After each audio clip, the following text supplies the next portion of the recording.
Hi guys! So the month of April is upon us and I wanted to show you my current planner lineup. A lot of things have changed since I did my last lineup video at the beginning of February. Mostly I have consolidated and got rid of quite a few planners, so I now have a much smaller lineup than I did before, which might be surprising to those of you who know me as an incorrigible planner addict with a million planners.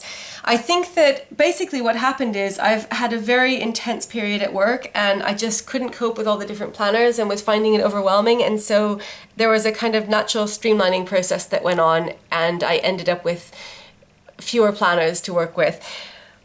When I say that, it is of course relative. Don't worry, I still have quite a few planners to show you.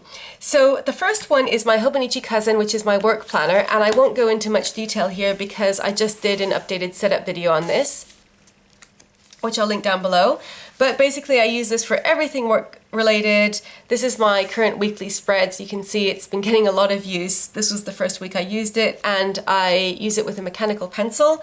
I absolutely love it. This is the one planner that if I had to choose just to use a single planner in one book July style, thank goodness I don't have to do that, but if I did, this would absolutely hands down be the planner. This is the one planner that I absolutely couldn't function without. I'd say I probably use this about 90% of the time. Like, you know, if you calculated the time that I use all of my planners, this is really my core planner, just because work is the place where I really need to be able to make detailed notes, and I have a lot of appointments and things going on.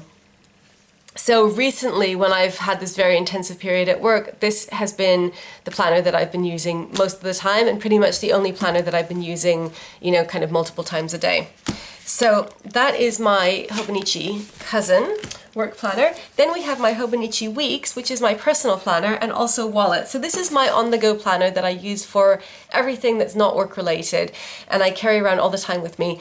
I carry around my Cousin also whenever I'm going into the university or going anywhere work related, like a conference or a research trip.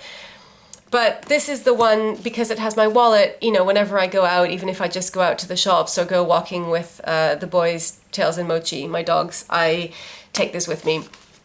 So this is a new cover. This is from Caderneta Notebooks, which is one of my absolute favorite Etsy shops. I'll leave it linked down below. She makes amazing vegan faux dories and Hobonichi covers, and this is a custom cover.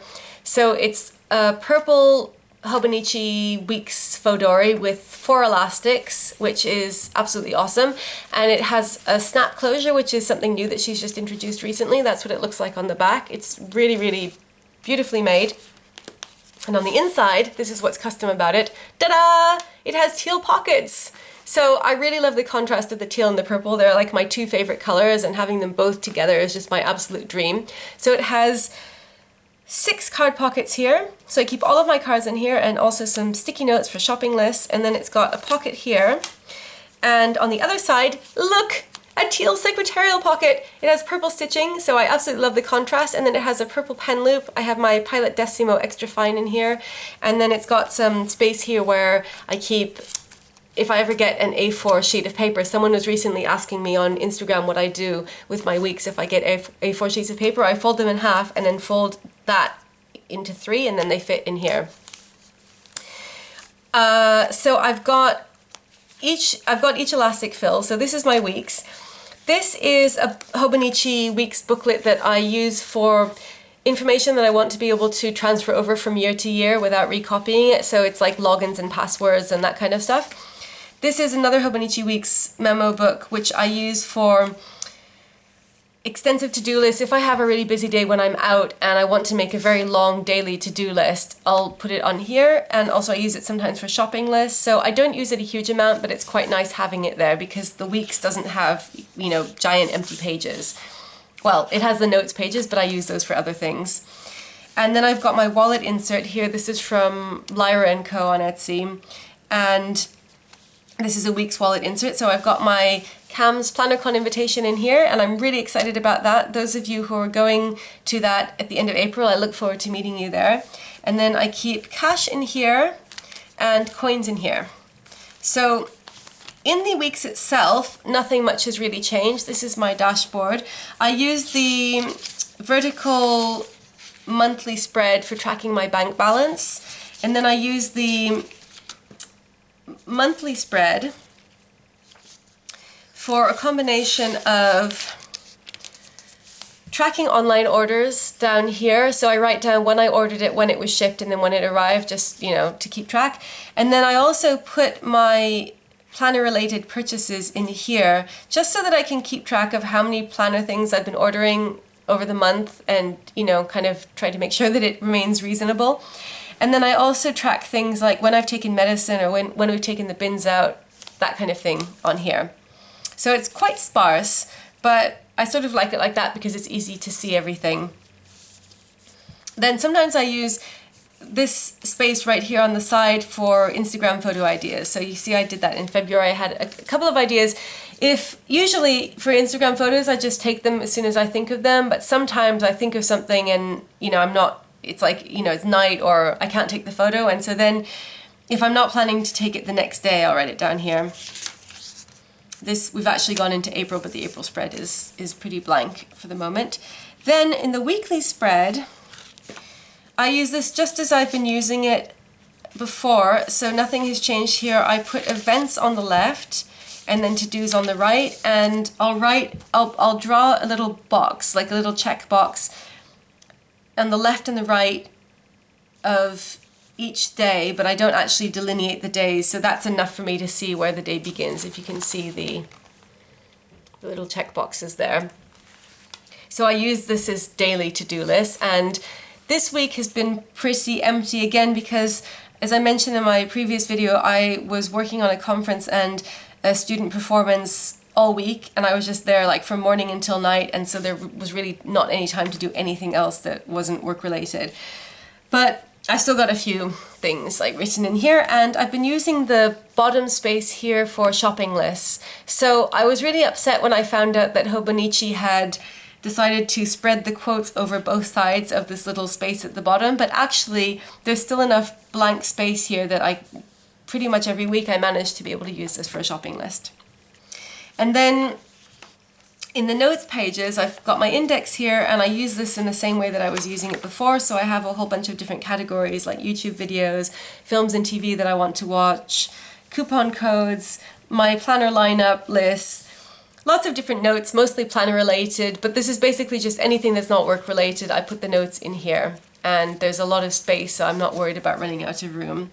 So that's my personal planner, and this is also, in this particularly frenzied time, this has been my other go-to planner. Like I said, I've been doing most of my planning in my work planner, but it's been very convenient having this because if I need to remember to like get out cash or something, then I put it in here. So I'd say these two planners, as always, are really the core of my planner system. And if I needed to, I could manage just with them, but I'm not at that point where I only want to have two planners because I've got another couple of planners that are really important parts of my system as well. So this is my Leuchtturm Pretty Planner.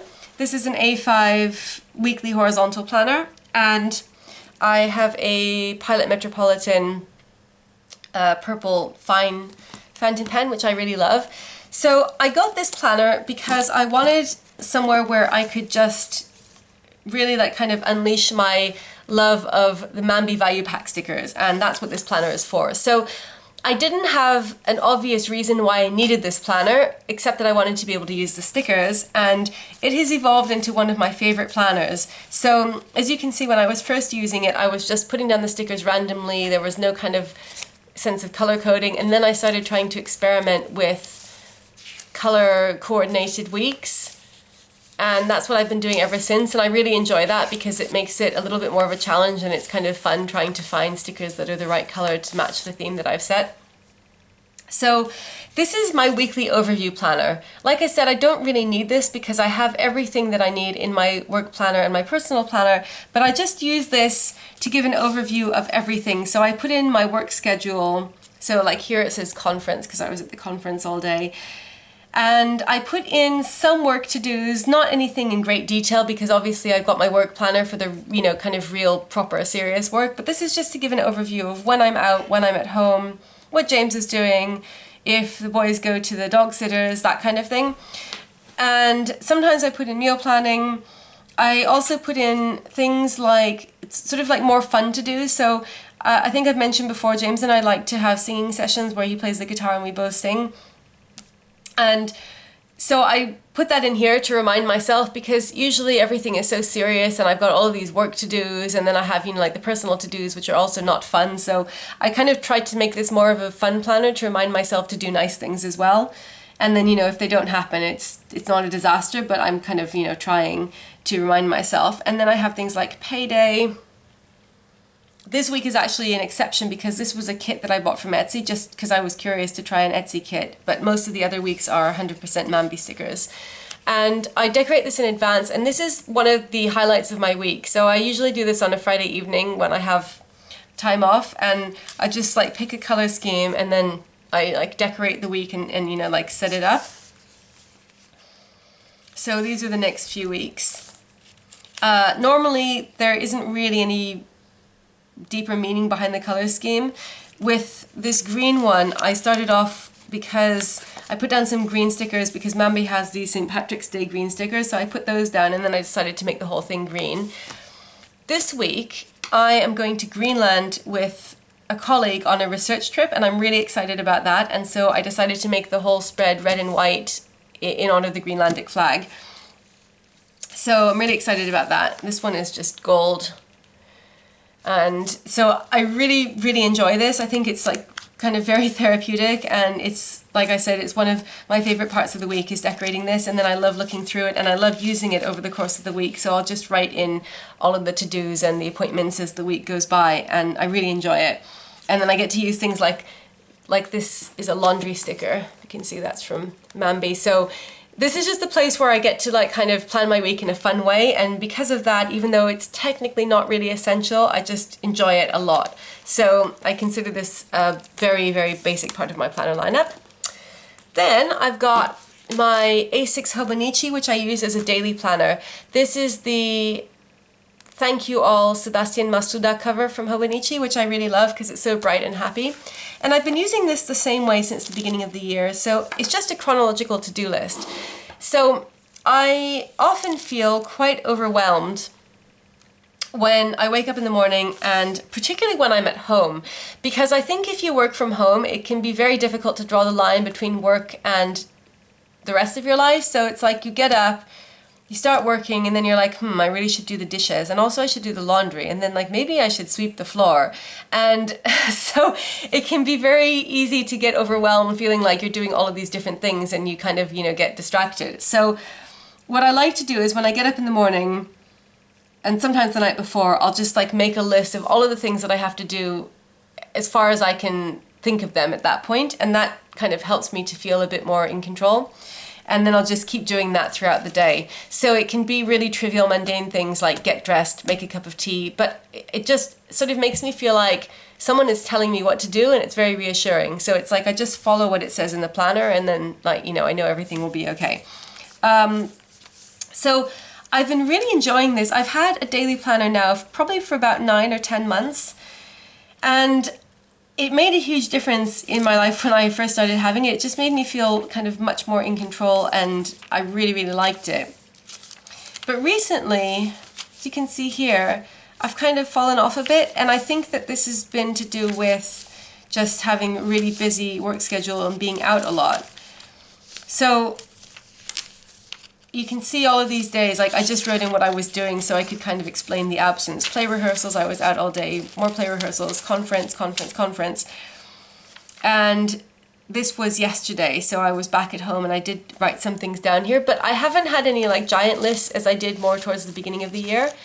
And that has oddly been troubling me. I've been thinking like, what, am I going off having a daily planner? Am I going to give up having a daily planner?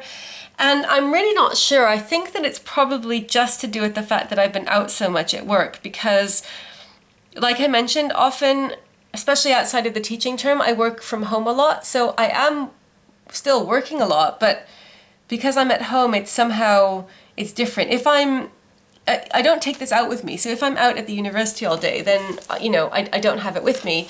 And then when I get home at night, I usually kind of just go through the things that I need to do, you know, so that I can go to bed, and there's no time to use this.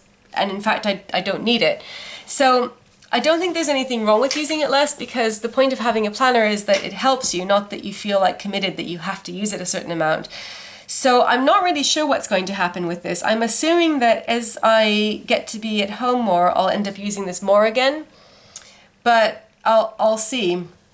I'm not sure. So like for now, this is absolutely a, you know, committed part of my lineup, but I'm not really sure what's going to happen with it because like recently I have been using it, but not in the same way that I was before. And I'm not sure if that's going to change in future or not.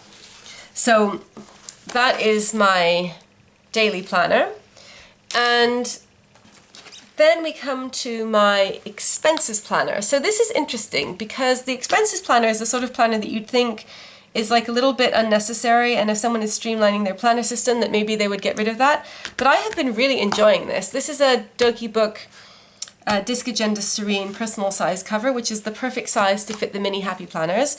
And I have a Kaweco Student demonstrator pen, which I made into an eyedropper, and I really, really love this pen. This is such a cool pen, and so you can see the ink all like sloshing around inside, which is great. So I just use this to track my weekly expenses, and it's the perfect size because there's enough room, you can write everything down, you can see it, it's not cluttered, it's just great for that. And the reason that I decided to start tracking expenses was, one, because I had a whole bunch of planners and I was excited at the beginning of the year to get to use them all. But a second reason was because I felt like finances were something that I was feeling frustrated about. Like I would get to the end of the month and not have any money left, and you know, like have to borrow from my savings, and I felt like I wasn't really in control of it.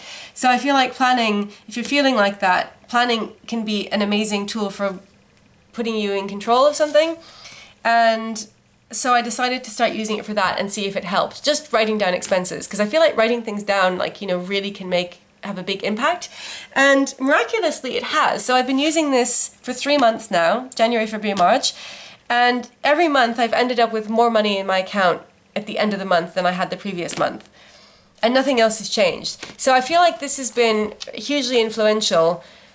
Partly maybe because when you write something down, it sort of makes you more conscious of, like, you know, what you're spending things on maybe.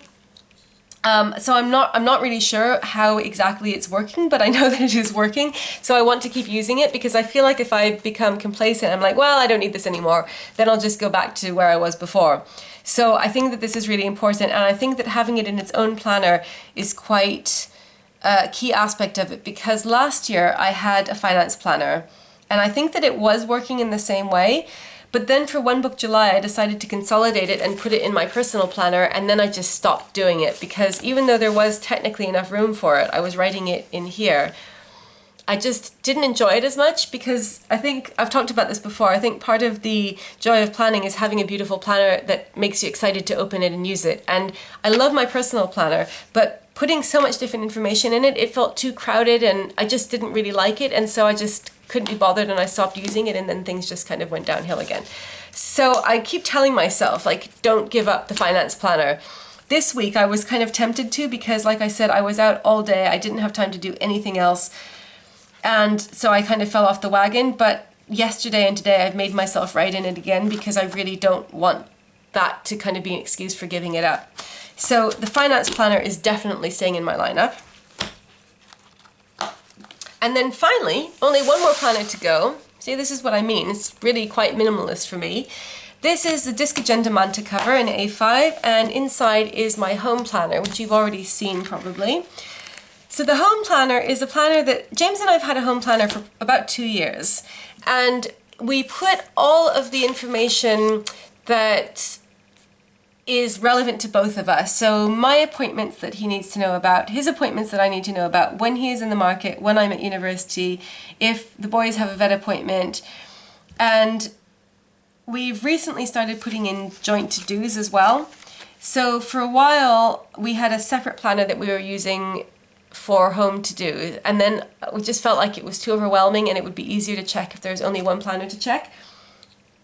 And I realized that actually there's enough room in this for to-dos and appointments. So we started putting those things in here, and I've actually fallen off the wagon a little bit just because I've been so busy. So things, it's mostly like changing the boys' water. See, flea medicine is here. They have to have their flea medicine today. but it's like there's not so much that it won't fit in here. And I've started using this a bit differently than how I was using it before. You can see here for the first few months that I was using this, I was decorating it completely. So I'd put all of the functional stickers on, and then when the week was over, I would go back and cover it with decorative stickers, so the whole thing would look like this big sort of cartoon jumble. And then at some point around February, I don't know why, it wasn't a conscious decision, I just like stopped doing that. And at first I kept thinking, oh, I should really go back and decorate it. And then I decided that actually I liked it better just like this. I've never really been a white space sort of planner when it comes to decoration. I've always liked to have the whole page completely full. But I actually started really liking this. I think it's quite nice just having this basic layout just with the functional stickers and nothing else. And so that's the way it's been for the past few weeks. So you can see here, this was the conference that I keep talking about, and this was the play, and so it just indicated like, you know, where I was. And James actually came with me, and he went to the whole conference, and he went to the play, and he filmed the play, and so he was very much involved with that. So we were both out together, and the boys went to stay with the dog sitter. And then next week, I've just put on this washi tape to indicate that we're going away to visit my mum in California, and the boys are going to the dog sitter. So here James is in the market, I'm at home. So it's quite minimalist. It doesn't have a huge amount of stuff in it, but it has what we need to know. So basically, so that like James can see what I'm doing, because I put his work schedule in my personal planner. So this is, again, it's not a planner that's absolutely necessary, but he likes having it, and you know, I like having it. I think it's useful for us to have a joint planner, and it just stays open on the table. So what is missing? So I already mentioned the Dirty Home Planner, as it was called, the home to-do list planner that we consolidated and decided to put into this. The other big change has been my gratitude journal, and this is something that is kind of a dilemma for me, because I've had a gratitude journal for probably about 8 years, and I really like to have one, and I don't quite understand what happened, but a couple of weeks ago I just kind of went off it, and you can see I was using it there. There's a big gap. Here there's kind of a gap. Like for the first few months I was using it, you know, like very consistently. It started in November, and there, using it. I was writing gratitude on the left and like vision on the right. And then around 2 weeks ago, there was this gap. Then I thought maybe it's the pen. Maybe I should consolidate my pen. I was using the Hobonichi pen, which I don't really love. I love fountain pens, and I was just using it to kind of try to use it up, and because I thought it wouldn't smudge on the Tomoe River paper. Then I thought I'll use my Kaweco brass board, which I absolutely love, and this is what I use with my daily planner. I thought I'll start using that, because then I'll be getting more use out of the pen, and you know, maybe that will kind of like rejuvenate it. So I did that for a couple of days, and then the 20th was the last day I wrote in it. So, and now we're on the 1st. So I really don't know what happened. Again, part of it has been, this week has been like so crazy, but then last week was pretty crazy as well. But so I don't know if I should like kind of try to force myself to get back into the habit of it, or if I should just write it off and say like, well, maybe it was too many planners and it's too much. And I've been considering maybe putting gratitude into my daily planner, because there's room for it. And I've been feeling like with planner addiction, you can go two ways. You can either sort of expand into a lot of different planners and have, you know, one planner for each different discrete purpose, so that you get to use more awesome planners, which is what I tend to do. And I think that's fine. Or you can like kind of try to consolidate and get as much use out of every planner as possible. And I've never really done that before, as you know. I've always like kind of had, you know, sort of one planner per category or purpose. But recently I've been feeling like maybe I'd like to go more the other direction. Not so far as One Book July, because I just know that's not for me. But maybe like, I had made a video a few weeks ago talking about underused planners, and I think I've been thinking about that. Like, this planner has so much potential, because it has this beginning of the month spread, which I'm not using, because if it's just a daily planner, you know, I don't need it for that. And it also has the monthly spread, which again I'm not using, because this is just for daily to-do lists. So I was thinking, if I were to put my gratitude in here, I could put like kind of the 5 things I'm grateful for in the day up here at the top, and then I could put the highlight of the day here, and then I could put the like vision, the stuff I want to happen during the month, I could put here. And then even if I didn't use the daily pages that much, I would still feel like I was kind of making the most out of the planner, instead of like, you know, kind of having this planner for one thing and then this planner for another thing, and each of them like being half full. So I'm not really sure. This is something I've been considering. The other possibility is that I could put gratitude in here. It wouldn't have as much room, but because I haven't been doing it at all, I thought if I have 5 boxes, I'll feel like I have to fill them all. 5 things is not a lot, but if you're like really busy and it comes to the last thing at night and you've just like got into bed and you want to go to sleep and then you're like, oh yeah, I have to do gratitude, which is what always happens to me, then it becomes something that I kind of resent rather than something that, like, you know, makes my life better, which is, that's supposed to be the point of it, is that, you know, it sort of makes you realize about, you know, all the good things in life. So I was thinking maybe just to start off in a really simple way that would be impossible to feel overwhelmed by, I could just put 1 thing in here per day, because there's definitely room for that on the event side. So, and I have this with me all the time anyway. So I've been thinking about that, because at the moment I'm just doing nothing. I have like no gratitude anywhere in any of my planners, which I think is not good. So I'm thinking of putting it into one of these. It could also go in my pretty planner, which would kind of be a sensible place for it. It would just go somewhere random, I guess, because I've, you know, sort of, I don't have a dedicated space for it, but there's a lot of room in here that I, you know, I could just devote one of these to it every day, let's say. So that is a current dilemma, but other than that, I feel like the system is working really well, and it's streamlined enough, like for me, that I don't feel like it's overwhelming. I've got like these kind of, I guess, I'd say these are the 3 that if I had to streamline even more, I would say definitely these 3. The daily planner, at the moment, I almost feel like I can go without it, or that I could put it into here. And I have been thinking about that. So again, I'm torn between like wanting to use all these beautiful planners and wanting to have a very streamlined system that feels like I don't have to take too many planners with me if I go away, and, you know, that I won't think like, oh, I'm missing out on this planner. But I'm quite happy with these. So I'm not sure what's going to happen over April. I will be kind of curious because, like I said, I'm going away next week for about 8 days, and I'll only take these 3 with me. Only taking 3 planners with me. For me, that's quite minimalist. And so it will be interesting to see when I'm away if I feel like, you know, like that's fine, or if I miss these ones, and then I'll see what happens when I come back. So I hope that you have enjoyed hearing my planner musings. As always, thank you so much for watching, and I'll be back again soon. Bye.